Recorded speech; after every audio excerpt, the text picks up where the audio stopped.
Okay, so we're going to have another quick look at decals and how we can set them up and how we can use them. Now, where you can use them is pretty much anywhere. Your imagination can take control with this one.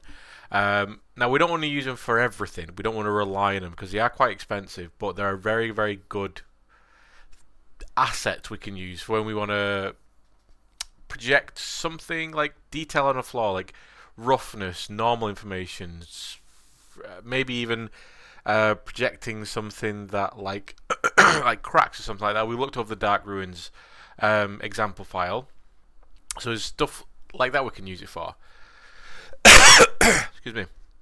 So we've got a couple of assets here inside Unreal. So we've got a very, very shiny cube and a very, very rough cube, and we're going to actually look at how decals kind of work, how we set them up, and their reaction within this in the scene. So what I've got on the other monitor here is a little painter folder set up with a couple of different maps in here. Now I'm going to be a bit cheeky with this, and really what we need is an opacity map to control some of this information, but we're not really gonna we have to go through a little bit of an awkward process to get opacity maps out of Painter that we're going to look at soon. But just while we're doing this, we're going to keep it a little bit simple, and we're going to start off by just exporting this little handprint here. Now I've made it blue just so you can see that, but all I'm doing for this is just exporting the roughness map. So what I'm going to do is just cycle through my channels to see what I've got. So normal map, nothing. Normal height information, nothing. That's not what I want. There you go. So I've got my base color. I've got my roughness. Now this is the important one, because what I'm looking at here is just a black and white map for the roughness. And I'm also going to actually turn on the metallic and just crank that to white as well, because this is where the cheekiness comes from. Because this roughness map, when we export it, will have a grey colour behind it. Which, when we're thinking about opacity maps, black meaning completely transparent, white meaning completely opaque, and grey versions in between, what we'll have is a kind of semi-transparent square, and then a transparent handprint, which we don't want that. We want nothing, and then the handprint. So that's why, if I go to my metallic map now, see my metallic map, when this gets exported, it will have a black background because of how metallic maps export, and then it's got the white handprint here. So I've just cranked up my metallic handprint, but obviously it gives me a metallic handprint in here, at least for now. But again, we're only using the normal map, the roughness map, and the metallic opacity map in this. So all we're going to do is export that. And obviously it's going to give us more images than we want, so we'll just delete what we don't need. And I'm just going to make sure that I'm exporting this at pardon me, lose my voice a little bit, at a reasonable size. See, 1K. So we don't really need to go to 4K for this. You know, 1K is probably the max. 4K, remember, is 4 meters, and you're not really going to be projecting something that's 4 meters. You're going to be projecting something that's about a meter at most. But a lot of the time, it's like little small bits. It'll be big information, but stuff that doesn't necessarily need really, really sharp detailing on it, like oil slicks and stains and rubs and that kind of stuff. So that's all good, and I'm just going to send this to a working folder, or a folder where I can dump everything, check it, delete it, then move it on. So I'm going to send this into SP export folder. So I'm going to send anything into there. And cool, so I'm just going to export that. So you can see it goes through, does an immediate export because it's all nice and low res. And if I navigate to that SP export folder, wherever it is, there we go. So these are the images that it gives us. So we don't need a normal map because there's no normal information in this particular decal. We don't need height, we don't need color, but what we need is this map, because this is the opacity map. This is what's going to control a lot of that information and where it shows. And then we've got the roughness map. This is what is actually going to be controlling its result on the page.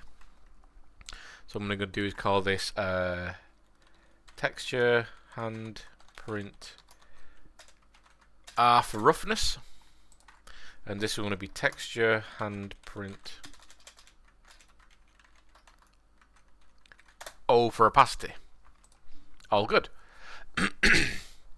And while I'm here, I might as well export the other lot as well. So here I've got something that's a little bit more involved. I've got something with metallic, height, and color. So with this one, what I'm actually going to do is take out the... I'm going to use the metallic map as the opacity map once again. So I'm going to use it for both of them. So what I'm going to do is just, again, export that. Send it to my export. Again, 1K is perfectly fine for this. It's all good. So now that I've renamed those folders as well, I've renamed those files, they don't override each other. So I want my color. That's all good. I don't need my height information. I need my roughness, and I need my normal, so I need these four. So I'm going to do is go for T underscore stamp underscore. I'll just copy paste that because I'm going to do this a few times. This is my color. This is my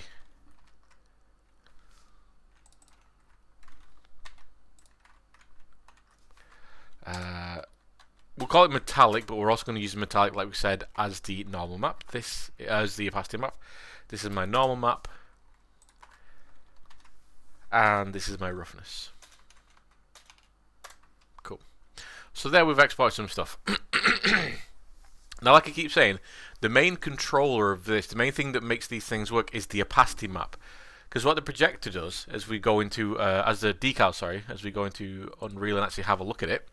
So what we're going to do is make a decal in the scene. So we're going to come up to the quick add. We're going to look for decal actor, bring it in. So as you can see on the ground, we get the results of the decal, which in the default is this kind of like green floor. That's basically there's nothing applied to this material kind of thing. And when we move around, you can see how it moves across the floor and it reacts as a surface depending on its angle.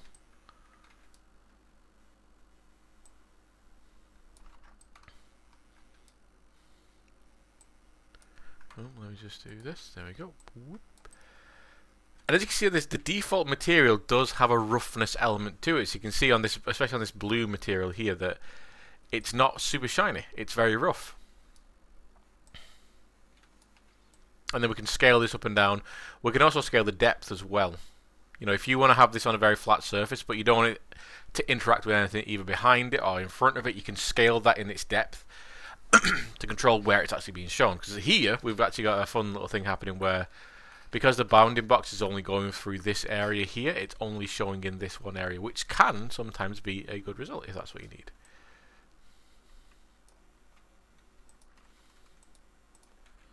Oops, there's my gizmos. There's my gizmos.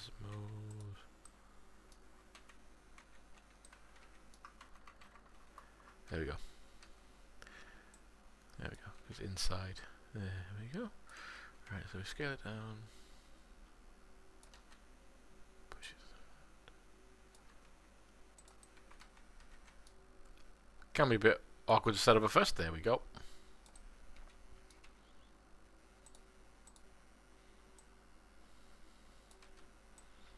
And then we're going to just copy paste over this one as well. So we're going to have one that's going to be on this surface and one that's going to be on the other surface. Okay. Pardon me. Like I said, losing my voice a little bit. So materials for these are actually really easy to set up. Obviously, we need a material. So obviously, you'd go to your material file folder, add this in there. So what I'm going to do is add a new material. I'm going to call this material hand. Should be this all right. Material hand print decal. Yeah, decal. There you go. So the setup for this to make a decal work is we've just got to set the surface to deferred decal.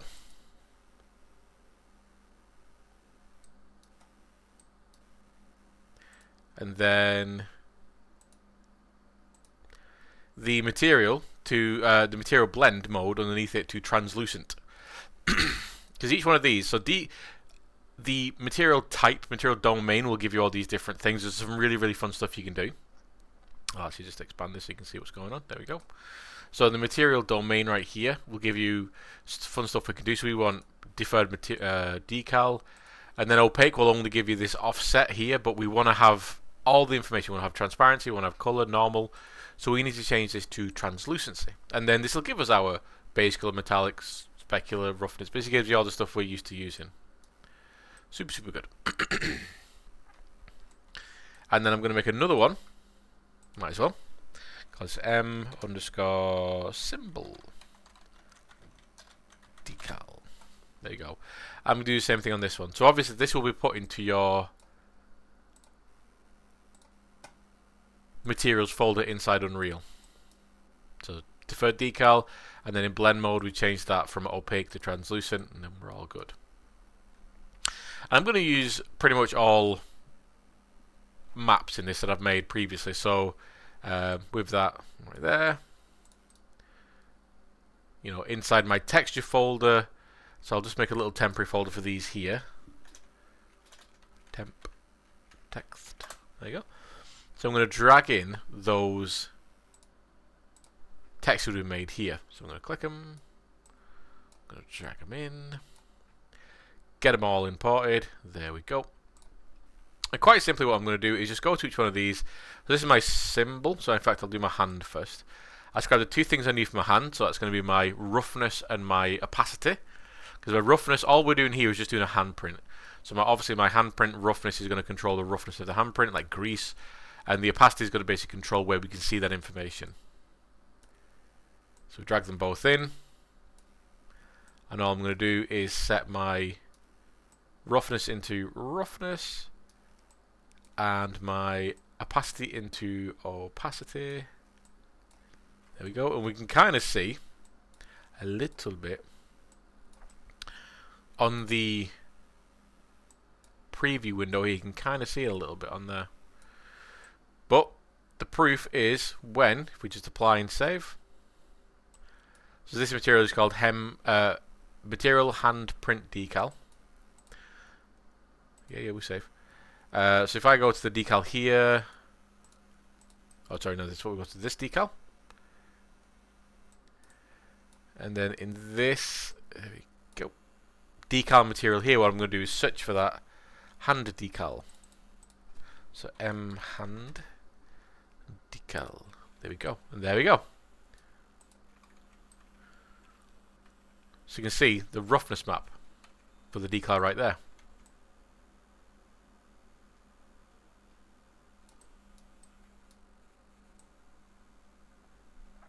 So obviously this is really cool if you want to put handprints on windows and doors or anything like that. You want to put hidden messages, anything like that. That's really, really fun to do. Obviously you can kind of project it over a surface as well. So you've got like a hand over an edge if you want to imply a hand's gone over the edge of something. And all we're doing on there is just using the roughness channel. Now of course, because it's a material, we can also control other stuff. We can control, say, the colour. So the colour is currently set to white. But if I just move this to there you go. So if I set this to say a red, it's not really going to affect it because probably because I've not got anything plugged into that.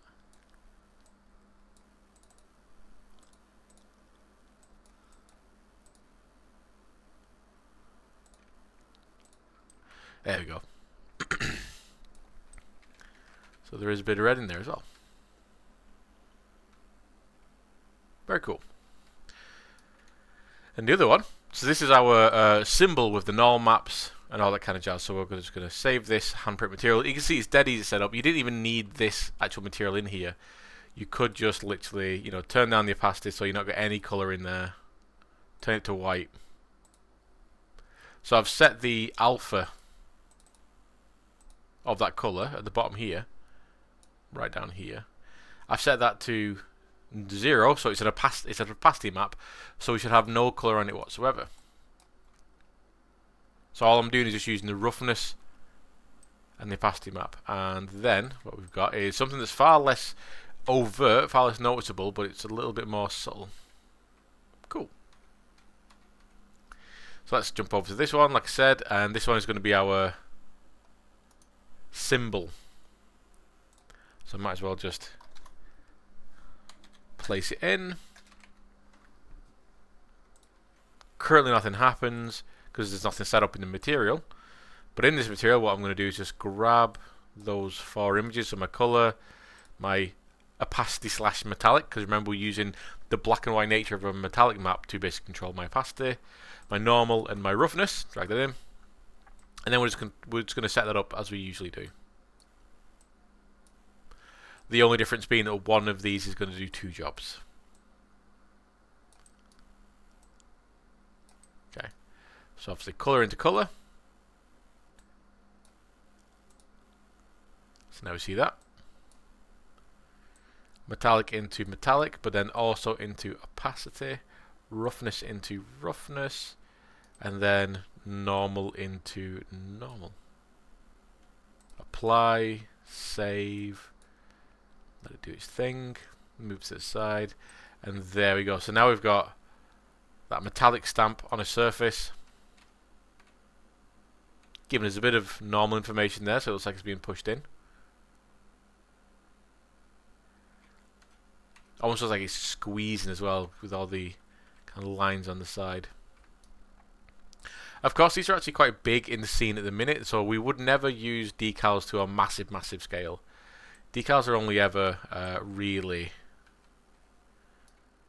small elements. And the great thing about decals as well, they've kind of got a bit of a roll-off, so depending on how close you are to the middle of that decal, you know, if you move it away, you kind of get a bit of a subtle marking as you move in.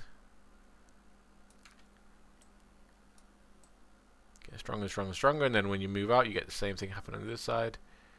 So you can control the opacity of these just by moving it away from the surface a little bit. And of course, as you saw before, you can also stretch and deform. So, you know, you can have quite a lot of fun with them. So, you know, 2 really, really quick ways of using decals. And like I said, the way we can use these is scrapes on the ground, oil stains, projections on a wall. You wouldn't use them everywhere for loads of different things because, like I said, they are quite expensive. But for a few things, they're really good. So, for instance, you've got your entrance to your hotel and you want to make it look like there's obviously a lot of footfall and a lot of foot traffic. What you could do is almost make like inside Painter a load of footsteps, maybe a tiny bit of color, but roughness. Obviously, the footstep shapes, and you want to have all these competitive footprints kind of going off into one direction. You could use that as a big stamp. You know, maybe not 4 meters, 4K, but definitely maybe about 2K on the larger side. And you could project that down so it looks like, you know, you've got this at the right angle. You're seeing all this kind of like wear and tear to the floor, as a lot of people have come back and forth from this one area because obviously the entrance is where everyone's going to come through. You could do things like projecting signage on the walls is a good one as well. So very, very easy. You've got a square UV or a square opacity map, and within that opacity map you've got whatever signage you want. You know, it could be a no smoking sign. You could even have just a really basic. You don't even need any materials for this because, for instance, what we could have done, just thinking about it now, is we could have actually unplugged the roughness map and the color map because they're just flat colors. So why I'm saying this is, you know, you could be making something like a some sort of word on a sign, and if that word is just going to be a black polyvinyl kind of material, you don't necessarily need to have the color and the roughness of that made in Photoshop or Paint, Substance Paint or anything like that. You can just create those nodes, and actually that'll give you a bit of versatility. So if I just make a node and I plug that in, now I'm controlling the entire color from here. So I can make that red again if I wanted to. So now we're back to being red.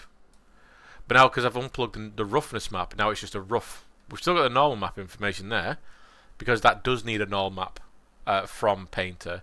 And obviously we do need the opacity map from Painter. But the colour, because it's a flat colour, well, that's that. You know, you could change to be whatever colour you want to. You know. So yeah, you could make some kind of like polyvinyl black sticker that's made like entrance and exit or anything like that on the wall, and just project it on, and you could control this information, like the color and the roughness information, or even the metallic information, because really, again, all you're using it for is just your opacity map. You know, you can control that through constants. So I'll have one going into my metallic, one going into my specular or roughness, or both if you want to have loads of control. I will say that there's not a lot of specular, but there's half metallic, so it's kind of a very, very glossy,